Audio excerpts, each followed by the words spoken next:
When the game tips off, the NBA action is just beginning on FanDuel, America's #1 sportsbook. Because FanDuel is your home for NBA live betting. However you want to play, now is the perfect time to join. Make every moment more with FanDuel, official sports betting partner of the NBA. 21 plus and present in Virginia. First online, real money wager only. $5 first deposit required. Bonus issued is non-withdrawable bonus bets which expire 7 days after receipt. Restrictions apply. See terms at sportsbook.fanduel.com. Gambling problem? Call 1-800-GAMBLER.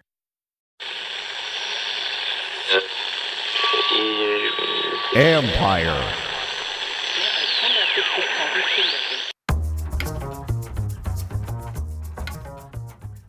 Hello, babies. Hey, babies, hey, babies, hey, babies. Hi, everyone. Hi, everyone. You will not see me on YouTube today, and as you could probably hear a little bit, too, I got whatever the everybody's got it flu. I got that. Yeah. So this sucks. This one sucks. Can I ask your timeline of when you first started feeling it to now how bad you feel? It happened fast because, it was Wednesday, and, I did the show Wednesday. I was fine. And by Wednesday afternoon, I started to feel a little funny, but, nothing crazy. I had to go do a Commanders event, and I started getting a little sniffly at it. That was really kind of it. I was really fine. And then that night, I got home, and it was like I'd been run over by a truck. And it was passed out. I think I texted you at 5 a.m. or something. And I'm like, I'm not doing the show today. I felt terrible. And I still feel terrible, honestly. But as you know, I hate missing work. And I feel obligated to do it. So I'm going to try today. I'm going to try. If this was the old school 3-hour show, there was no chance that I was doing it today. But I got it happened. I mean, it came on fast. Like shockingly, Wednesday afternoon, you couldn't have told me Thursday morning I was going to feel the way I felt. It did not creep up on me. It just I got run over. As you just mentioned, you do have a reputation of kind of grinding through it. So when you did text me at 5:45, I knew things were a little more dire than normal. I hadn't slept. I mean, I hadn't slept all night. It was it ramped up to a 12. That's what it did, real fast. Okay. And I still feel like crap. So I don't know. We'll see how the weekend goes. I'm supposed to do some event on Sunday. I'm I already warned them. I'm I don't know. I was supposed to do an event last night. I'm nope, not happening. So this is I don't know what happened, but this is the everybody's got it. This has gone through the schools around here. Everybody's been getting this the weirdo flu. Is it the same thing the chickens have? I don't know. I don't know what's going on. I have been very lucky to avoid almost everything so far this winter. I got sick over the summer, which is weird for me. But I have been very lucky this time around. I've avoided most people. So yeah. I normally get sick after the season. It's just my body shuts down. Yeah. But it didn't happen this time. And I was wow, survived it. Look at me. I figured out how to get through a season without getting sick. And then this one happened. And I think it's just, it's the everybody got it flu. And I do not wish this on anyone. It came on, I couldn't even believe. Wednesday night when I was out with everybody, I felt a little funny, but nothing really bad. Didn't really think much of it. Just was a little sniffly. I'm oh, whatever. Got home and it was I'd been beaten up. Went to a fight, got beaten up. Got it. Crazy. Anyway, here's what's happened in the interim. Our guy Godwin's off the board, or at least I think he's off the board because they switched out his contract to give them more time to negotiate with him. So that was one of my wishful thinking players that I'd hope the Commanders would go after was Chris Godwin, but it sounds like that's just not going to happen now. So this is, I always forget, when you see these names on this list and they're going to be free agents, you forget that teams can maneuver things around a little bit to try to make sure it doesn't happen. And that's what looks like is going on here with Chris Godwin. So I'm going to describe him as off the board now.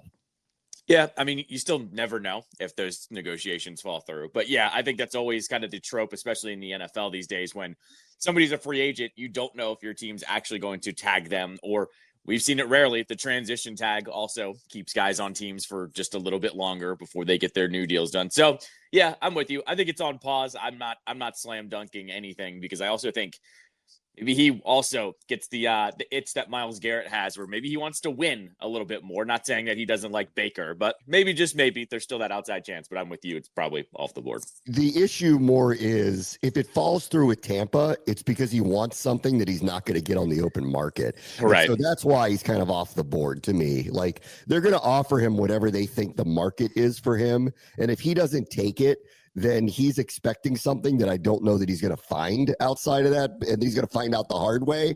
And so that's why I think he's kind of off the board. But you never know. People and their agents, they set their mind to something, and we'll see. This one didn't feel like, I didn't hear anything from their side. Granted, it's Tampa, and you don't hear a lot about their stars, but like, I didn't hear anything from their side where they were saying like, no, we don't want to do this. So I think that they're on board with it happening. So I'm calling him off the board now, which is too bad because he had become, to me, number one on the list of people I would have gone after. I know everybody wants T. Higgins. I think he's going to stay in Cincinnati anyway, but like, I didn't want to pay the price for T. Higgins. He was the one that I was like, there might be a reasonable number to get him. Yeah, I'm with you. Godwin, to me, started to match price, team fit, veteran presence, somebody that I think fits what they want to do this offseason too. Because I think the more and more we get into this offseason, the more and more I'm thinking they're going to use their premier spots, the top draft picks, the top money along the offensive and defensive lines, and then try to skirt by on some of the other positions. Not top tier money is what I'm getting at. And yeah. he would have fallen into that category. Yeah, I think we're all settling into like everybody wants them to be aggressive, Washington or any team, to go out and be aggressive if you have the cap room to do it. But look at the list of names that are out there and tell me exactly where they're going to take these big swings and bring these guys in. Yeah. Like, I actually don't see a lot of it. So I think it is going to be measured not just by design, but by what's available. So I think like they're going to do something, and they're going to get a receiver or two in here because that's where they need to do it. If Cooper Kupp becomes free and is available, I got a feeling we're going to be hard and heavy for him. That's what I think is going to be the guy that we're going to go for. If he's just available, I don't know that we're going to trade for him, but I don't know that anybody's going to trade for him. But like, that's the one now where I think there might be some real money attached to something. And I think they would go after him, but I think he needs to become available first. I think that's the same mindset for me, at least with Debo. I think if Debo becomes available and they cut him, I think color me interested in that, right? Like, I don't want to trade for him because of the track record as of the last couple of years with health and whatever. But if you're talking about just signing a guy, that's a guy I'm signing up for too. So I'm with you. Like, I think this team, they're being cautious with what they actually want to give up for these guys. I think, though, if they become free agents, consider them all in on just about all of them, right? Why would they not be, essentially? I also circled, go look at the Chiefs wide receivers that are all going to be free agents this year, like Hopkins, Hardman, a couple of the others, like Juju Smith-Schuster. Like, they have professionals that are going to be available too. I would look at some of those guys as well. But I'm with you. If Kupp or a guy like Debo becomes just available and you don't have to trade for him, I think they should be interested in guys like that. They need receivers. The free agent receiver pool is actually very deep with a lot of very experienced professionals. It's choose the style that you like. If you want a speedster like Hardman or Hollywood Brown, they're available to you. Yep. If you want kind of a pro like Darius Slayton, like that, he's the one I'm kind of earmarking. You can go that way. If you want to go a little higher tier, what looks like Debo, Kupp, Godwin, maybe not Godwin anymore, but like Amari Cooper, you could go that direction too. So this is the one where this is a need for Washington, but there are a lot of really good options there. And, if you pay attention to what they've done at least last year, I don't think they want to give long-term or overspend for anybody. And that seems to be very available to them too. So one of what I think are the three big questions about their roster, receiver, I think that can be answered in free agency, at least in the short term. And then it's the other two that we got to figure it out, edge and offensive line. Yeah, no, absolutely. And that's where I think I keep calling them premier spots. That's what I've been kind of started calling in this offseason. The top money that they're going to spend, the top draft picks that they're going to use are going to be used at those two positions. And whatever offensive lineman, because I'm team put the best 5 out there. So whatever lineman is best available, whether that's a guard or a tackle in the draft or free agency, you take that. And then same thing with edge rusher. I think they're going to kind of piecemeal edge rusher together, not unlike they did with wide receiver last year. Like I could see them signing a Khalil Mack and someone else to kind of just get over the hump for another season at pass rusher. So yes, I think same thing. Premier positions and money are going to those two positions. Wide receiver right now, they can get by with grabbing someone off the scrap heap essentially. The other one, which is the big swing, is Myles Garrett. And the reporting on him now is, I think it was Diana Rossini who said, the Browns are telling teams who are calling that they're not trading him, but to quote, stay tuned, which I think means they're giving him a large contract extension. That's what I think that means. Because if they're saying we're not trading him, but stay tuned, you're going to hear why he's not going anywhere. Then we'll find out, was this whole thing really just about money or not? Because whatever the extension is, he would get that anywhere. Like that's the thing. He doesn't just get that from the Browns. He would get that from literally anybody who acquires him will do a long-term extension with him amongst the biggest for any defensive player in football. And he knows that. So that right now to me is, this is where we find out, is Myles Garrett serious about he really wants to be somewhere else, or was it just about the money from Cleveland? It's worth remembering too. I forget what the exact number is, but his trade dead cap hit is like enormous. And I think I'd even said to you, I think if the Browns were to trade him, I think another team has to renegotiate. I don't think they can trade him just straight up and then get the extension. They need to renegotiate the contract first. Exactly. Before they could actually trade him. Exactly. So it would have to happen. Exactly. So I think she's right here. Like I think Cleveland probably is just saying, we have to give you the market deal first. Then if you still want to go, we can trade you. But yeah, it's one of those crazy numbers like we've talked about with some of these players where like I said, I don't remember the exact number, but it's like $60 million if they were to trade him on the dead cap. And they're already so far up against it, they can't do that. So yeah, it's one of those scenarios. So I'm not surprised that we're starting to hear at this point that there is going to be some kind of negotiation. And then there's the next step. I think he's going to stay. And I think what they would probably say to him, or if his agents want to do this, the way, they're going to pick, like, I'll get to who they're going to pick in a second. They're going to pick a quarterback, like, because they're picking number 2. Like, that's clearly going to happen. Whether they want this, whether they really, really, really think this guy's going to be their Jaden Daniels, doesn't even matter. Like, they have to do something to try to appease him and the other players on the team. Because if he's already jumping off the ship, then there's going to be other players who are going to be willing to jump off the ship. So they have to do something to steady the waters there and get everybody to believe that they're going to be okay. Like, so for him, but if I were his agent and his representation, what I would say then is, because to your point, if they're like, look, dude, we can't even trade you. It kills our cap. We can't do it. Even if we wanted to, which we don't, we couldn't do it. You have to renegotiate in a way that gives us an out after a year. Like, that's the only way we can make this happen for you. Like, and you're going to have to, suck it up for this year. And if things go really sideways, we could possibly trade you at the deadline. But like, if it doesn't and things go well and everybody's happy, we'll just keep going the way we're going. We don't want to trade you. That right now, the bigger point is we can't trade you. So you got to work with us to make it so that we both have options down the road. I think that's the only tack that they could take at this point with him. No, I mean, it sounds about right, because I mean, they're also saying you're still in your prime too. Like, we're not in any kind of rush to get you on a team because you're aging out and being that veteran that like only has a year or two left. Like, you've got a good 3, 4, 5 years left. You might have to sit this one out for a year for all parties involved, to be honest, because they're probably saying to him, this does not benefit us in any way, shape, or form. And if you want to hold out, have fun with that. We just get to toll the contract. So like, right. I think the Browns actually have the power here because the deal is so, it is one of those kind of veteran laden deals where he honestly can't do much. He can whine about it, but at the end of the day, he still has a contract. Yeah, he really can't do anything about it. And I do feel like if I'm in their front office, I do not want to go to the ownership and explain to them that we're trading him because he's unhappy, because of the way we played, because of the decisions we made, and specifically the money we asked you to spend on this quarterback. Like, that's a rough sell to go back to the ownership and say that to them. There is a big part of me that after what happened last season, the way it went, why they didn't make a change. Like, I'm actually a touch surprised by it, because here's like all these decisions that were made. They're all starting to blow up in their face, mainly around the Deshaun contract, because they don't have a quarterback right now. But that was their fault for telling the ownership to do that. So, like I'm surprised that they're making this decision, which is why I think because they are going to go with Cam Ward at number 2, assuming nobody jumps Cleveland to get him at number 1, which I think is very possible. If I'm Tennessee, I'm open for business because while I think Abdul Carter would be an outstanding pick for them, he'll be a very, very, very good player.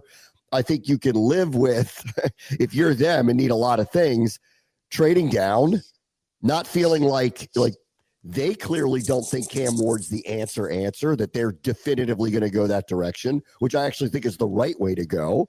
And they should be open for business. But if they're not, then he goes number 2 to Cleveland. And whether he's the right pick or not, he's the right pick for them to try to calm the waters for them. So I think that's why this is from Daniel Jeremiah in his mock draft saying he's going to go number 2. I believe it. I think he will grade out as the best quarterback in the draft.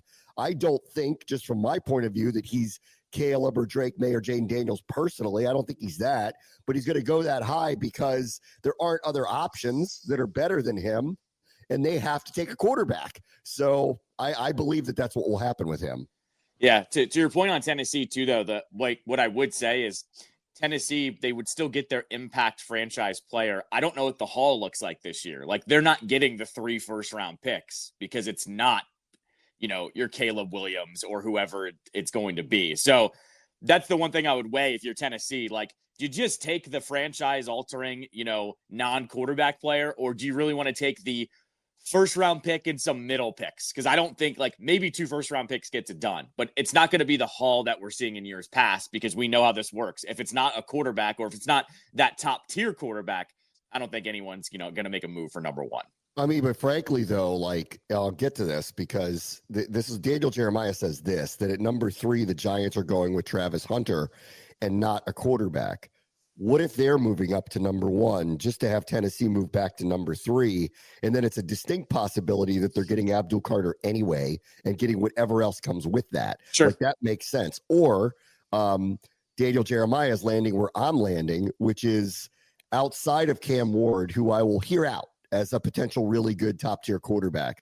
I don't see it with anybody else, and that they already reached with Daniel Jones once. They're not going to do it again, and their fans aren't going to probably love that or like that, but I think personally it's the right way to go because, again, here's a player who I think is going to be a terrific pro. It's very high for a corner or a wide receiver, whichever one he's going to be. But if he ends up being a really, really, really good one, then it's worth it over taking a reach for, I don't know, this rising stock of this Louisville quarterback. And you're basically history repeating with a quarterback who may or may not be pretty good, may or may not be ready for prime time. He was your only option. Now you're in a division with the Eagles and Jaden, and you're going to try to win with him. You're asking for trouble. So I actually think it's the right way for them to go to think about it this way. Yeah, and I mean, I think it's worth as well pointing out, we haven't really talked about it much on your show, but where there's smoke, there's fire when it comes to all this Matt Stafford trade talk. And it's constantly, are the Giants, are the Giants going to get him? And that doesn't come out of nowhere. Like we heard about Stafford getting, possibly getting traded, early in training camp. And it was like, where's this all coming from? I don't know what the Rams are thinking. The only thing I can think of is the Rams think that they can get a comparable offense with a cheaper quarterback. That's the only thing I could really think about here with Stafford. But the Giants, that screams a Giants type move to go get him because, Dayball and Shane are trying to save face and trying to win right now. And so it wouldn't shock me if the Giants are into those talks. I just don't know what that actually looks like. That trade to me is baffling a little bit. So I think that they're trying to get him on the hook. Are the Rams. I think they're trying to scare Stafford a little bit, probably. They're probably trying to scare him a little bit because he is under contract. He's not a free agent.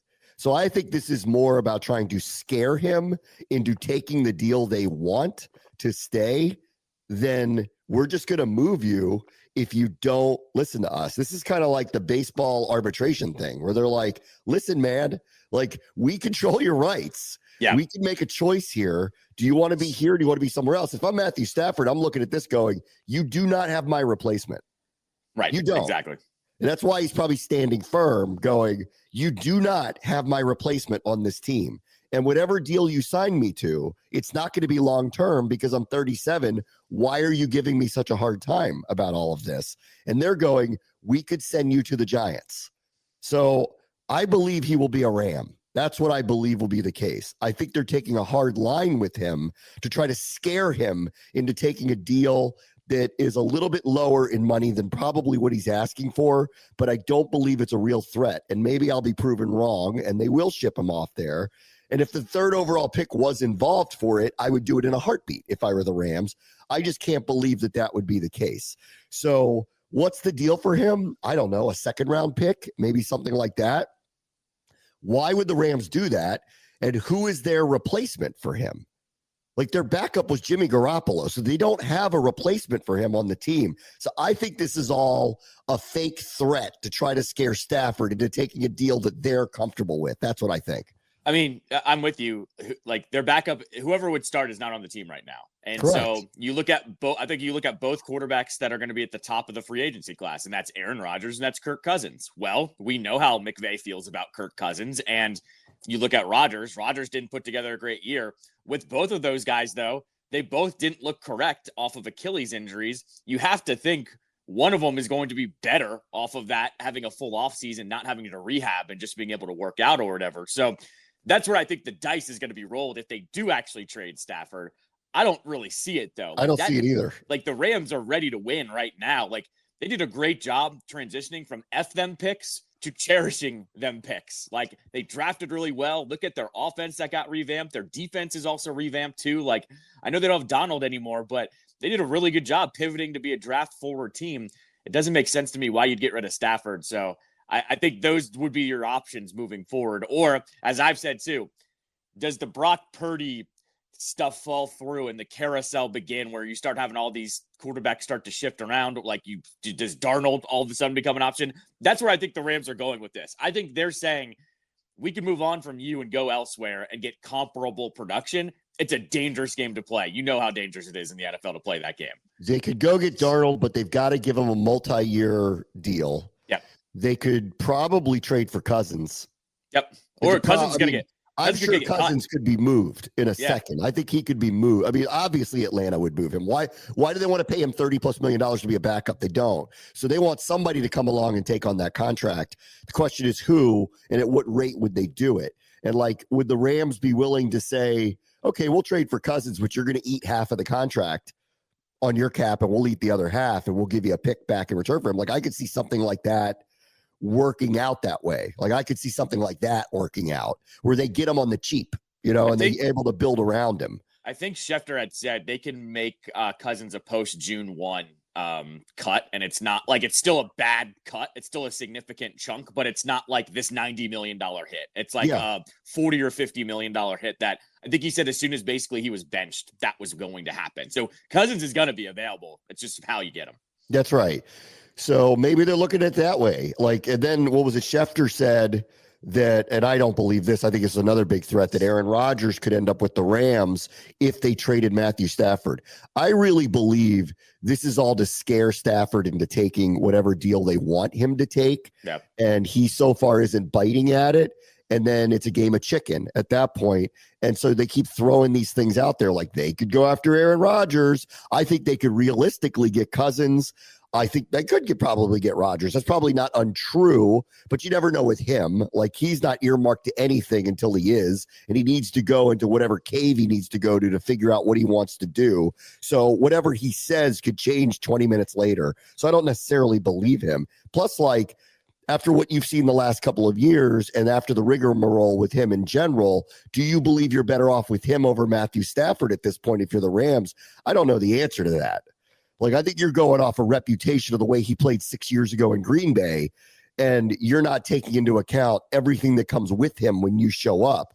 Granted, in LA, it's a little more everything goes than in New York. And granted, in LA, the Rams and Chargers don't get the play that USC, the Lakers, the Dodgers, and others get. So he could hide a little bit behind that. And there's probably a little more leniency with go ahead and be yourself. We don't really care as long as you play well. And he certainly would be in a better situation with coaching. Like, no doubt. Like, he'd show up and be the quarterback for McVay, assuming he shows up, etc. I think it's going to be a very different situation for him. But I don't buy any of this. I really think this is about getting Stafford to take the deal they want. That's what I think it's about. To Rodgers as well. I think it was Rossini was on with Rich Eisen, and I watched a clip of it the other day and I played it on my show. She said too that the whole like McAfee thing was overblown with the Jets. Like, because remember a report came out that they asked him to not do it anymore or something like that. She said that was overblown. But what she did say was like every time he was on with McAfee, the whole building was bracing for what's he gonna say. Like that it wasn't affecting them in this major way, but it was like a cloud essentially of like, oh God, Aaron's going on with Pat today. What's he gonna say? Like, that does grind on an organization, especially when you're losing like the Jets. So I'm with you. You flip it over to the Rams. You can swallow that a lot easier when you are a successful organization. You aren't this team that has all these crazy reports coming out, right? We lived it here, right? Like, it's one of those things that starts to snowball. He goes to a better place. No one's really talking about that interview like they did with the Jets too. So I do think it's a little different. More tolerant place to it that doesn't really care. Also, if you really think about last year, what did he say last year that was actually that bad about the Jets? Like, I can't think of any. Like, he was a lot worse the year before when a lot of it was the culture war stuff that he got into, where it would be a question about football and he would talk about Pfizer. And like, that's where things got weird in the middle of it. And like, you know, I think the Green Bay stuff got like hot and heavy because he was breaking up with them. But like with the Jets last year, if you really think about last year, like what did he say in the interviews about the Jets that were all that bad? In fact, he was very defensive of them the entire year. So it really was like, if they're upset about it, then they were being too sensitive. I don't think he said anything that was that poor. He could have killed the Jets over the way things had been handled. He didn't really do that last year. And if you remember, he actually like addressed, remember it was all like, oh, did Aaron go to Johnson and get Saleh fired? Remember, like it was actually that and said he did not. Yeah. Exactly. And so like, I actually, you know, I give it a little bit more credit than normal that he was able to kind of address some of the issues. The only thing that's going to live in infamy, it wasn't like bad or anything, was the stupid reveal when Devontae Adams was there in the background, and now everybody's making fun of him because it's like you did this grand reveal for nothing. Like, you guys sucked after that anyways and got your coach fired. But yeah, I mean that was it. But I'm with you. Like, he did take a step back. I think he learned the previous year, kind of stick to sports a little bit more, because no one really wants to hear about that stuff on that show, is what you know, it came through. Last one from Daniel Jeremiah's mock draft. He has Shedeur Sanders going to the Raiders, of which I would say if that was happening, I'm actually somewhat surprised that they didn't hire his dad to be the head coach there. It feels like the perfect fit, you know, very glamorous locale, glam team, got the fashion down. Now you get the loud coach. And he has said if he coaches in the NFL, he wants to coach his kids. Here was his opportunity. And then he could pull the Bronny and make them draft Shiloh too. Like, he could have made that happen with both of them. Considering how old Pete Carroll is, he could be coach in waiting for the Raiders. Honestly, like, that could be happening now. Let's see how Shedeur does. If Shedeur progresses, let's see how much they like Carroll. And that's how I would describe Dion at this point. If Shedeur looks the part, is a pro, could be a very good pro, I'd call his dad coach in waiting of the Raiders. I would say this too, and I've said this to you about the Raiders as well. It's a destination because of the city, but the organization's a mess. You and I talk about it every offseason, how that front office is in constant flux. There's people constantly leaving and joining that organization. It's kind of a mess right now.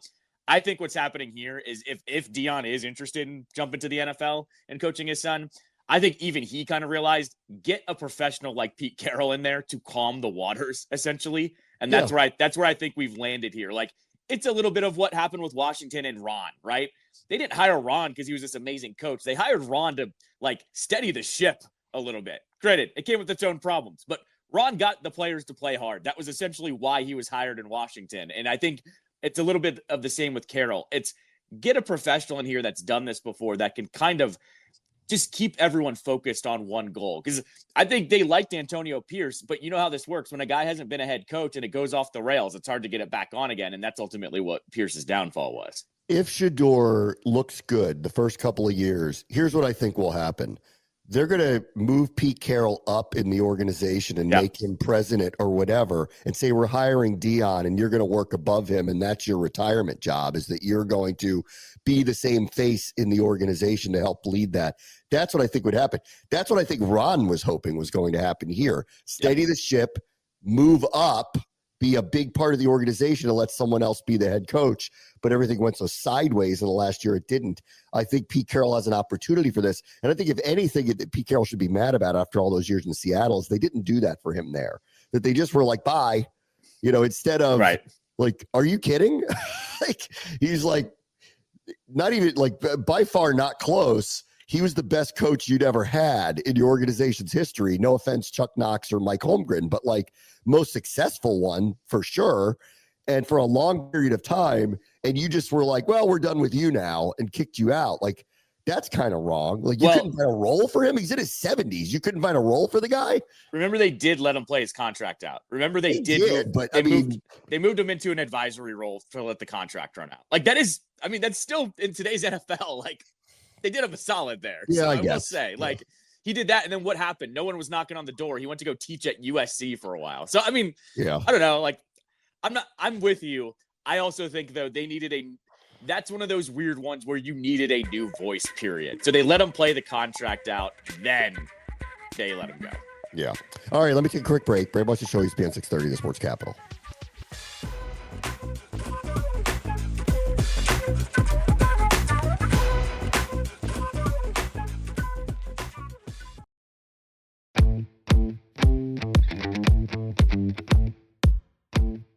All right, welcome back. So I watched most of this last night till I fell asleep because I have the everyman flu right now.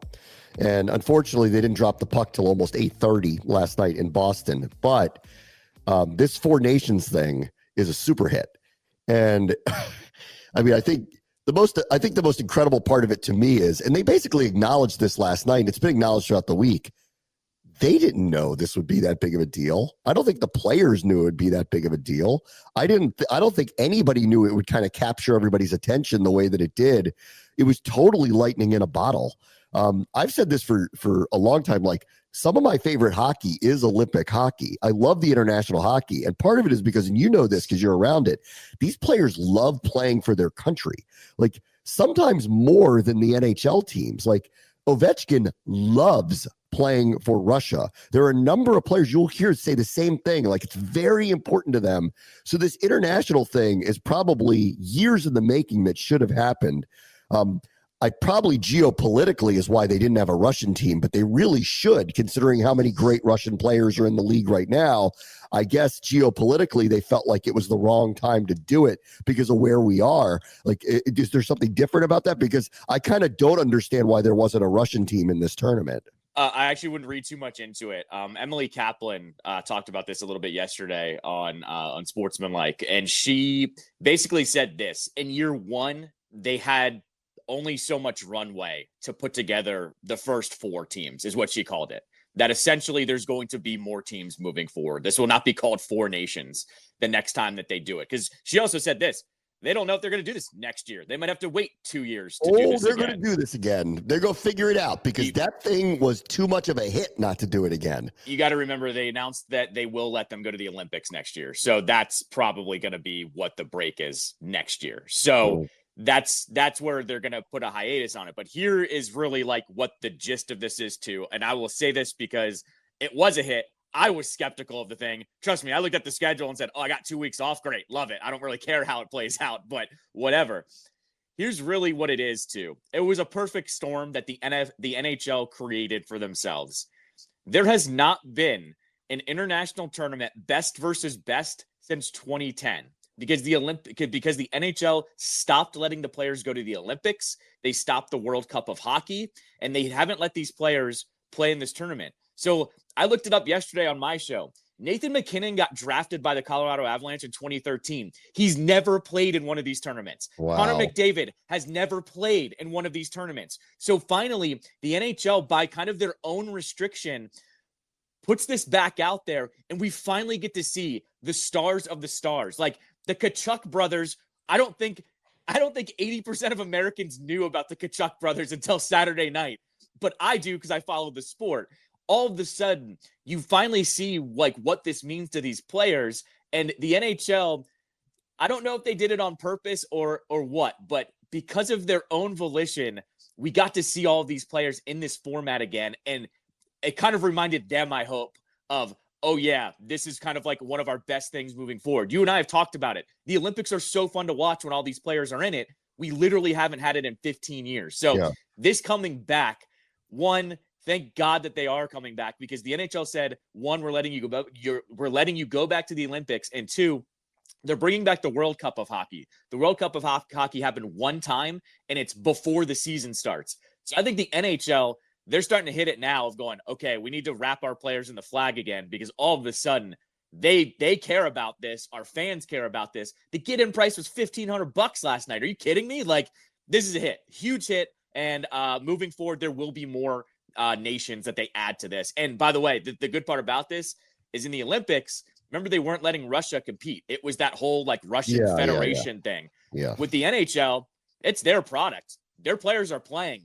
I bet you they don't give a you-know-what moving forward if they put Team Russia out there. So watch for that to happen. There was a lot of geopolitical stuff. There also was an arsenal of a litany of allegations of cheating against the Russian Federation for years and years. Of performance-enhancing drugs and all that stuff. Well, the NHL players are tested constantly, so like you're not worried about that. So you could do this, and I actually, I think that this was probably geopolitically. They thought at this point in time it's probably just not the right way to go.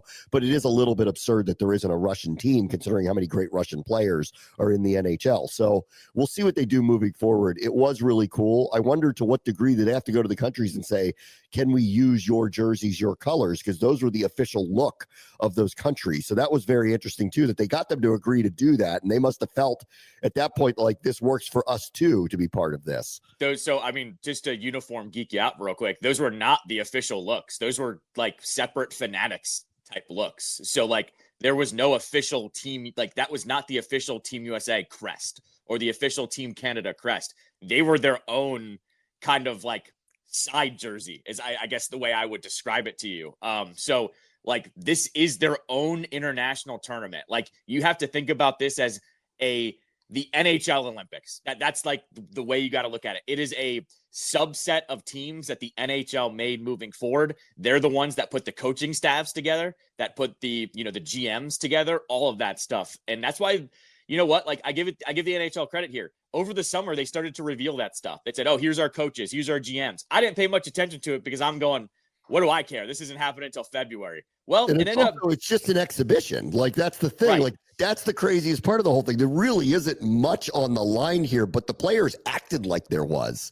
Right. And like, I think that's been the story the last 48 hours, essentially. Like PK Subban went on First Take yesterday and eviscerated the NBA players by going, this is what happens when you care about your sport and you care about the fans. 100%. You have these fans showing up, paying all of this money, and it means something to everybody. This is how you fix the game. You care again, essentially. And I couldn't agree more with him on that front. You and I know this. Hockey players don't turn it off. So when it comes down to it, when you put yourself and you drape yourself in the flag, you're not going to half-ass that effort. That's right. It worked. It really, really worked. All the credit to them for doing it. And once again, though, I will say it helps that you restricted playing all of these players in these tournaments because we finally got to see them 15 years later. Yeah, I think we've been talking about this all week. I've been talking about this for years.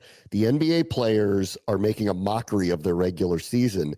They clearly do not care about the outcomes of the games. They do not take it seriously enough. They really don't take that All-Star weekend seriously enough at all, to the point where it was headlined by Mr. Beast the other day. It's so absurd that the basketball isn't front and center, and it's not front and center because the players don't take it seriously enough. And this is the problem.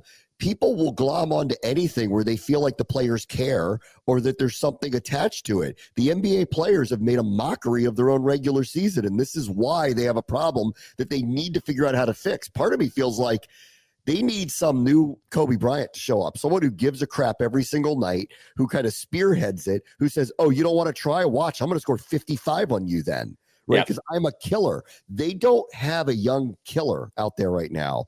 LeBron's old now. Steph is old now. You know, Kobe's long gone. Shaq isn't playing anymore. Like, they need a killer back out there. They need someone they need Ant to be a killer. They need someone to show up who cares every single night and will embarrass the people who try to half-ass it. And that, to me, seems to be the quickest finish. Is they need to find the right person to be the face of the league again. No, exactly right. And I mean, this is like where the difference is between hockey and basketball. Like, these guys play hard every night. They were talking about the injuries last night that these guys play through. Like, if that was your first time watching hockey, or, you know, one of the few times you watch hockey, and they're talking about the injuries that Matthew Tkachuk is playing through, and he played through in the Stanley Cup last year. Like, you're going, exhibition, they played through it. Exactly. And you're going, wait, they play through this stuff? And, you know, Kawhi can't play 2 games in a row. What's going on there? Like, I think this was an eye-opening one for the NHL versus the NBA, where I think maybe some fans, you know, got converted a little bit. One thing that we haven't even touched on this tournament too, though, is it also was a perfect storm politically to supercharge the tournament. Like, I don't want to like lose that in this. And I'm not getting political on your show, but when the Canadian fans started they were booing national anthems. Booing the national anthem. Our president saying we want to make you a state. Correct. And like, I'm not here once again to take a side on this one. I think it got supercharged though. All of a sudden it became this like US versus Canada with layers and layers to it as well. And then it flips back to the USA.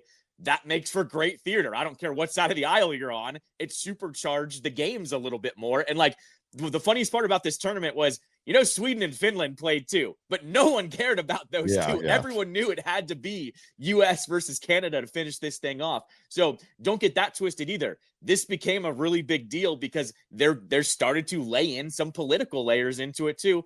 And it really worked. I'm not here to knock it. I'm not here to knock the Canadians because I think you're allowed to boo. You're allowed to do whatever you want when you're in an arena. And so I'll just like lay that out too. This got supercharged a little bit because of the political climate as well. And for all of us who don't follow Ottawa Senators hockey, which includes like 99.9% of sports fans, we now know that someone needs to rescue this Brady Tkachuk guy because he's an all-American hero. He's incredible. What a terrific player. This guy's got so much verve for the game, plays through everything. And when they kept repeating that he's been in the league for 7 years and has yet to play a playoff game, I went, okay, so we need to send in SEAL Team 6 to Ottawa, get this guy out of there and put him on a team that has a chance because he deserves it. He should not be in some place where he never even sniffs the postseason. Because when they said, I think it was Sean McDonough said, this is the biggest game of his career. He's been in the NHL for 7 years. I go, what are you talking about? It's an exhibition. And he goes, he's never played in a playoff game. And I went, oh my God, like someone needs to go rescue this dude. Well, and like that's what I was kind of hinting at earlier. I know who Brady Tkachuk is because I follow it. And I love Brady. Brady Tkachuk, I would put on the same level as Terry McLaurin. Like, you would want him on your team every single time. But if you didn't watch the Senators, you have no idea who he is. Kind of like us. If you didn't watch the Commanders, I know the NFL is a little bit different. You see the players a little bit more. But like, he's that same level of player when you're like, man, he's got us stuck on that team. Yeah, he absolutely is stuck on that team. This also goes back to my previous point, though. If Team USA was playing in the Olympics, we would know who he was 4 or 5 years ago because he would be on an Olympic squad. So this is the other part here too. I think the NHL finally figured out and saying, you know what, we got to market these guys a little bit different because we've got guys like Brady Tkachuk who are stuck in Ottawa and the American public doesn't know who they are. And the casual fan, by the way, I bet you the casual fan doesn't know who Austin Matthews is either because he plays on the Maple Leafs, right? Like, that's another one that you and I know because we follow the sport, but they're going, wait, this guy's on the Maple Leafs and he scored how many goals? Oh, I didn't know we had an American that was that good. You know what I mean? Like, this marketing is now going to work for them in a totally different way. I'm with you, though. Brady Tkachuk does need to be rescued. He should not be in Ottawa. He should be in the main market. So I'm with you. Somebody needs to make a trade for him. I'd like him here, Theodore. Go find him. All right, we'll be right back. Bram Western Choice, BN 630, the Sports Capital.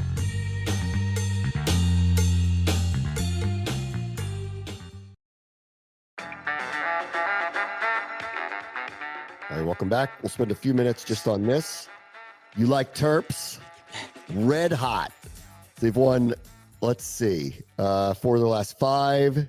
4 in a row, scored at least 90 points or like 80 something points 3 times. Like their offense is just killing it right now. They're zooming up the charts to where they may end up with a pretty decent seed in the NCAA tournament. And as red hot as they are right now, and the calendar reads almost March, they're only like 2 weeks away from the Big Ten tournament. So if they were to kind of race through that, I don't know. They could end up being like a 3 seed, something like that by the time the tournament rolls around. They have a freshman who's going to be a lottery pick. They're shooting the lights out right now. How about Kevin Willard and company? I know you love to hate the Terps, but right now they're as hot as anybody in the country. I don't like to hate the Terps. I like to be realistic about the Terps. And I will say, I don't have much to say about them in terms of pushing back on what's happening right now. They've been consistent. They have a really good player. Willard has finally, I think, gotten a hold of the program a little bit more. It took him a little bit because he had some weird quotes last year. Remember, I pointed out to you going, is this the guy? Is this the guy moving forward? I don't know if he is. No, kudos to the Terps. I don't really have many bad things to say about him this time around. So, yep, they're red hot. They killed USC last night, who's not very good this year. They're on a 4-game win streak, but the last 2 games, Iowa, USC, they've scored almost 190 points. So they're really lighting it up right now. And I've been wanting to say about them for a while, what offense do they run? But maybe their talent level is just kind of overcoming that. I don't see a system that works. I think that they have some overwhelming talent. So there's a very open window here for them, with probably just for this year, because Derek Queen's probably going to go pro, because he's going to be a very high draft pick, and I can't imagine he comes back unless someone ponies up a ridiculous amount of NIL for him. But let's see what happens here. Like, they're getting red hot at the right time. So that's them. And then I got to shout out my guys down at AU. 1 game up in the Patriot League, 3 games to go. Next 2 are at home. My man Dwayne Simpkins and company have it rolling. They may be the top seed in their league, which means in the Patriot League you would host all of the tournament games for yourself. So you could potentially host the Patriot League championship on your home court to get to the NCAA tournament. So let's see if that happens. You also have to shout out Georgetown. Georgetown's also steadied the ship a little bit here lately too. So I don't know, maybe DMV hoops. Are we back? Are DMV hoops George back? Mason's killing it too. George Mason's won a cut in a row. Like, everybody's good all of a sudden again. All right, we're in the good times apparently. We are in the good times. All right, everybody. Hopefully, I feel much, much, much better by Monday, and I'll talk to you then. Brad, watch the show, ESPN 630 Sports Capital.